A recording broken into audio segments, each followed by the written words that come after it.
Okay, let's unpack this. We've all been to a festival, right?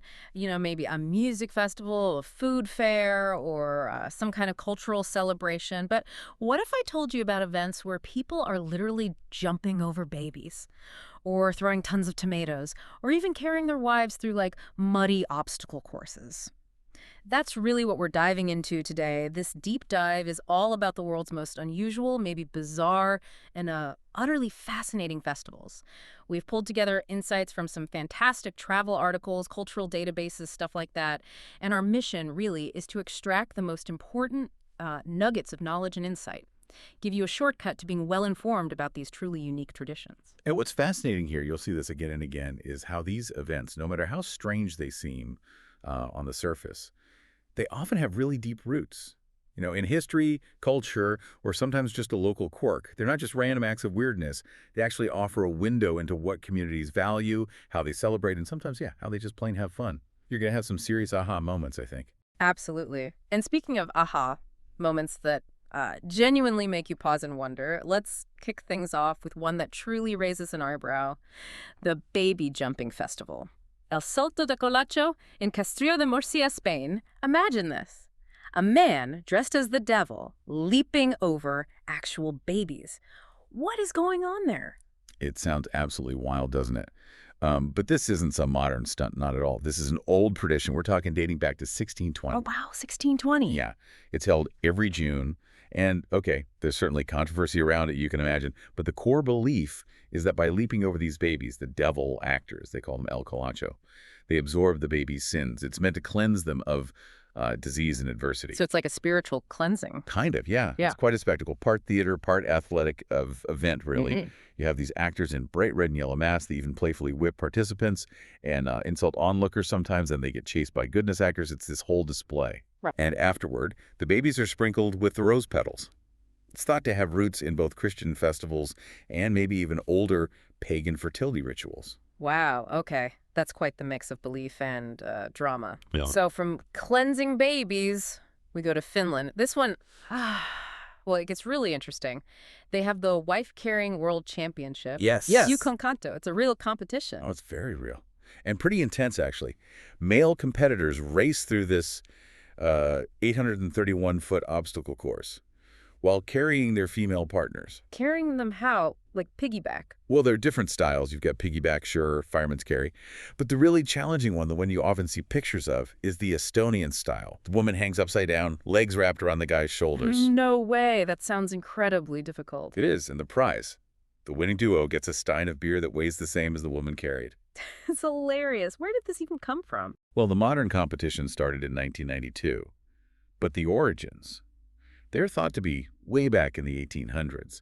There are legends maybe linked to this Finnish Robin Hood-type figure, Ronkainen the Robber. A robber. Yeah, the stories say he stole food and women from villages, or maybe it was like an audition for his gang members, making them carry heavy sacks or something similar to prove their strength. Huh. So from maybe stealing wives to carrying them for sport. Pretty much. Yeah. It just shows how these quirky, maybe slightly dubious origins can turn into these big celebrated events. Yeah, that desire for playful competition. Okay, speaking of physical feats, though, have you ever heard of chasing cheese down a ridiculously steep hill? Oh, yes. Welcome to the Gloucestershire Cheese Rolling Festival in England. The legendary cheese rolling. It happens every Springbank holiday at Cooper's Hill in Brockworth. And this hill is no joke, right? Absolutely not. It's the steepest hill in Gloucestershire, apparently. Like 180 meters high. Really steep. Participants basically just hurl themselves down, chasing this wheel of double Gloucester cheese. And the cheese can move pretty fast. Oh, yeah. They say it can reach speeds of like 80 miles per hour bouncing down that hill. And here's the thing. The cheese is almost never actually caught. So who wins? The winner is just the first person to cross the finish line at the bottom, often tumbling. Right, the videos are insane. People just cartwheeling down. Exactly. It dates back at least 600 years. Many people think it started as an ancient pagan thing, marking the change of seasons. 600 years of chasing cheese down a hill. It's this primal kind of raw display of daring, I suppose. Yeah. And those images, yeah, they go viral every single year. I can see why. It's pure chaos. Okay, from rolling cheese to feasting monkeys. Literally. In Thailand, they dedicate an entire festival to feeding monkeys. The Monkey Buffet Festival in Lopburi is quite a sight. Every year, last Sunday of November in Lopburi, which is one of Thailand's oldest cities, by the way. Yeah. People prepare this huge banquet for thousands of macaque monkeys. How's it? Thousands. Right there at the Phra Prang Samyet Temple. The festivities even start with performers dressed in monkey costumes. And then they lay out these tables piled high with fruit, watermelon, oranges, bananas. Almost 2 tons of food. 2 tons. Yeah, and the monkeys just descend and devour it all. It's incredible. But it's not just a random feast, right? There's a reason. Definitely. It's not just quirky. Reverence for monkeys has deep roots there, especially connected to the Hindu epic, the Ramayana. You know, the monkey king Hanuman helped Prince Rana in the story. Ah, right. Hanuman. Exactly. So this festival is a way for believers to show appreciation, and it's seen as symbolizing good luck. A really interesting connection between culture, religion, and, well, monkeys. That is fascinating. Okay, now, if you ever just wanted to have a massive food fight, Spain has you covered. La Tomatina. Yes, the giant tomato fight. Pure, messy fun. It's held on the last Wednesday of August in Buñol, near Valencia. Yeah. And yeah, it's dubbed the world's largest food fight. We're talking around 100 tons of tomatoes. 100 tons? Where do they even get that many tomatoes? They're usually overripe, specifically brought in for the event. The whole town square just becomes this river of tomato pulp. What started it? Was it always just for fun? The origins are a bit murky, actually. Debated. Some say maybe a school prank gone wild back in the 40s. Others mention a carnival parade where things got out of hand. Or maybe even an attack on some city councilman with vegetables. Seriously? Could be. But whatever the spark was, the reason today is just pure, unadulterated enjoyment. Communal catharsis, you know. Yeah. It's gotten so popular they actually have to limit tickets. Now only 20,000 people can participate each year. Wow. Just to manage the crowd. Yeah. Okay, from messy food to frozen hair, let's jump to the freezing tundra of Canada, the International Hair Freezing Contest. This one's pretty unique. It happens in Whitehorse, Yukon, at the Eclipse Nordic Hot Springs. So people deliberately freeze their hair? Exactly. Contestants get their hair wet in the hot springs, then step out into the extreme cold. You need it to be at least minus 25 degrees Fahrenheit, so pretty darn cold, for the hair to actually freeze solid. And then what? They style it. The cold does the styling. It sculpts their wet hair into these amazing, frosty, often bizarre shapes, like ice sculptures made of hair. That's wild. It is. It's open to photo submissions throughout the winter, and they announce winners in the spring. Categories like Best Female, Best Male, Best Facial Hair, which must be incredible, and Most Creative. Is there a prize? Yep. Winners get $2,000. It really fits the vibe of Whitehorse, which has this reputation. They say it attracts misfits who do fun things for the sake of it. I love that. Making art out of freezing temperatures. Totally. Finding fun in the environment. Okay. And for another sort of aquatic adventure, though much, much muddier, we head to Wales. Ah, yes. Bog snorkeling. Bog snorkeling. It sounds like something you'd make up at a pub, right? Exactly. Was it? Pretty much. The idea for this competition, which is about 30 years old now, apparently did come about during a chat in a pub in Llanarred Wells, this village in mid-Wales. That's brilliant. So what does it involve? It takes place every August bank holiday weekend in the Winery Peat Bog. Competitors put on breathing tubes, snorkeling goggles, usually flippers too, and they race through this watery, muddy trench cut into the peat bog. 2 lengths, usually. Can't really see anything, can you? Not much. It's all about powering through the mud and water.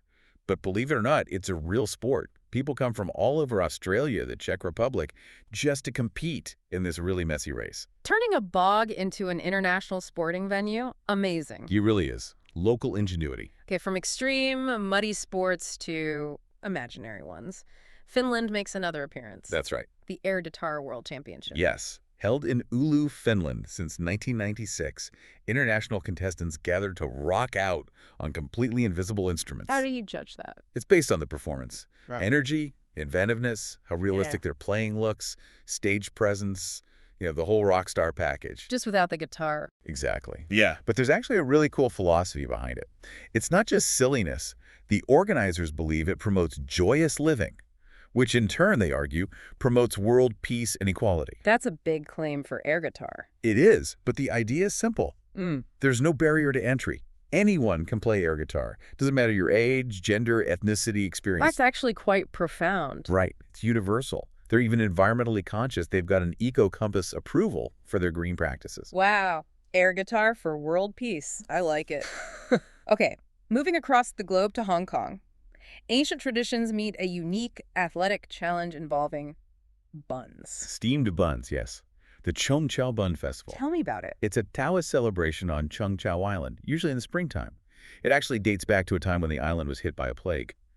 The story goes that an image of Pak Tai, a Taoist god who protects fishermen, was paraded through the streets to drive away the sickness. So it started as a way to ward off illness. That's the origin, yeah. Mm. Today, it still has lion dances, parades, lots of traditional elements, but the most bizarre and maybe famous part is the bun scrambling competition. Bun scrambling. Yes.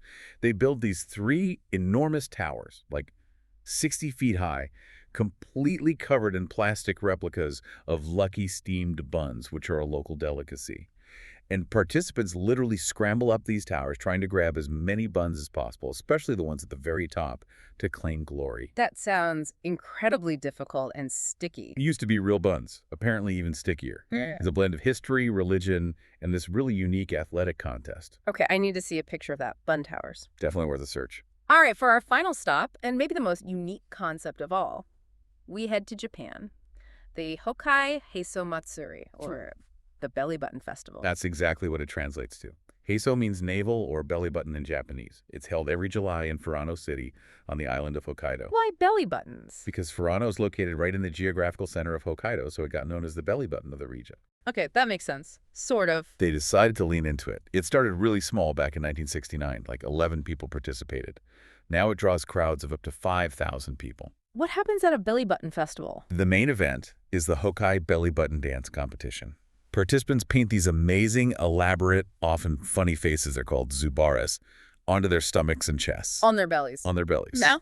Then they often cover the real heads with big hats or cloths, put on costumes, and they stomp and dance through the streets, performing as these belly-faced characters. That is truly bizarre and wonderful. It really is. Local restaurants join in too, serving special belly button gourmet dishes. It's just this fantastic celebration of local identity, creativity, and a great sense of humor. So, wow. From leaping over babies to painting faces on bellies, freezing hair, chasing cheese, throwing tomatoes, we've taken quite the whirlwind deep dive, some of the most unusual festivals around the world. What a fascinating journey into the unexpected. It really is, isn't it? And if you sort of connect all these dots, look at the bigger picture, it just shows how incredibly diverse and creative human culture is, especially when it comes to celebration, remembering history, building community. Yeah. Whether these festivals were born from, ancient beliefs or local legends or maybe just a desire for pure fun, they remind us of the incredible, sometimes truly bizarre ways people find to express themselves, connect with their past, and just celebrate being together. And this whole journey kind of raises an important question, I think, for you listening. What seemingly mundane local quirk or story or feature in your own area could maybe be the starting point for the next truly bizarre global festival? That's a brilliant thought to leave everyone with, something to ponder. Thank you so much for joining us on this deep dive into the world of truly bizarre festivals. We really hope you discovered something new, something surprising, and maybe even a little inspiring today.